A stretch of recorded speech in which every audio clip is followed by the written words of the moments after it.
Panggil aku Laina, seorang perempuan yang awalnya tak mengerti arti hidup, untuk apa, dan harus bagaimana.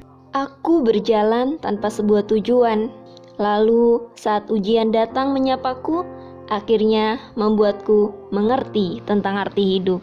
Semua bermula ketika aku duduk di kelas 2 SMP. Kedua orang tua yang kusayangi dan kubanggakan bertengkar setiap bulan, minggu, hari, jam, menit, bahkan detik. Tak pelik, hanya sekadar uang dan himpitan ekonomi yang menjadi penyebabnya. Hingga pada akhirnya mereka memutuskan untuk bercerai. Bagaimana kabarku? Jangan tanya, kabarku tidak baik. Aku seperti terhantam reruntuhan yang sangat berat, terhimpit oleh dua dinding besar dan terjatuh dari menara Astra setinggi 270 meter di Jakarta. Hari berlalu, entah apa yang membuat diriku berbenah. Semenjak kedua orang tuaku berpisah, aku sering merenung tentang diri untuk lebih baik. Aku sadar, ujian tak harus membuatku menjadi rugi. Biasanya, anak yang broken home sepertiku akan depresi, membuang waktu untuk hiburan tak jelas, hingga bergaul dengan siapa saja. Banyak teman-teman sebayaku menikah di usia dini hingga tak melanjutkan sekolah karena pergaulan bebas dan kurang mendapat perhatian dari orang tua.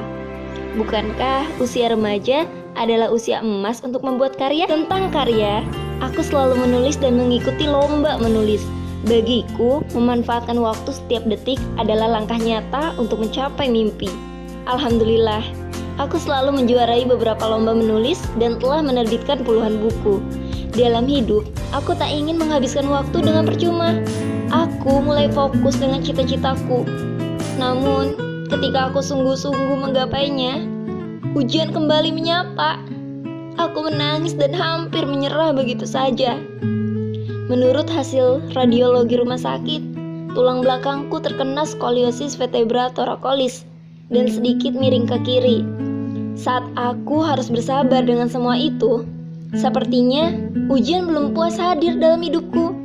Takdir mulai kembali mengujiku melalui berita yang sontak membuatku terbujur kaku.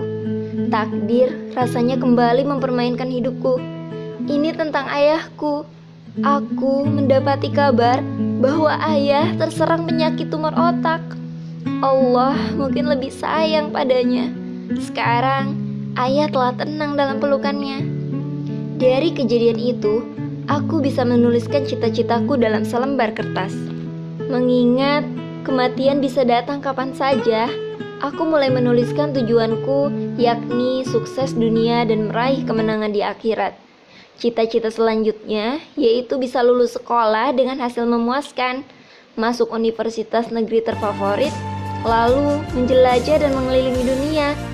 Aku ingin membawa kedua orang tua untuk menunaikan ibadah haji bersama, meski hanya mengatasnamakan almarhum ayah. Lalu, cita-cita yang diimpikan lainnya kutuliskan dalam selembar kertas dan aku tempel tepat di dinding kamar tidur. Setiap hari aku membaca dan melihatnya. Aku bersolawat sambil memandangi tulisan itu. Man jada wajada. Siapa yang bersungguh-sungguh pasti berhasil.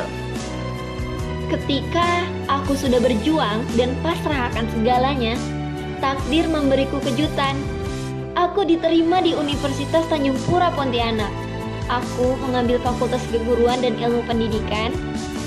Aku ingin menjadi guru agar mendidik karakter anak bangsa untuk menjadikan Indonesia lebih baik. Awalnya, aku tidak akan melanjutkan kuliah jika tidak lolos beasiswa. Nyatanya, takdir tidak menginginkanku berhenti sampai di sini. Maka, inilah aku, seorang yang mampu bermimpi besar untuk diri sendiri, orang lain, bahkan untuk negeri. Lalu, apakah kamu memiliki asa untuk menjadikan Indonesia lebih baik? Jika iya, sekarang ambil kertas dan catat semua cita-citamu.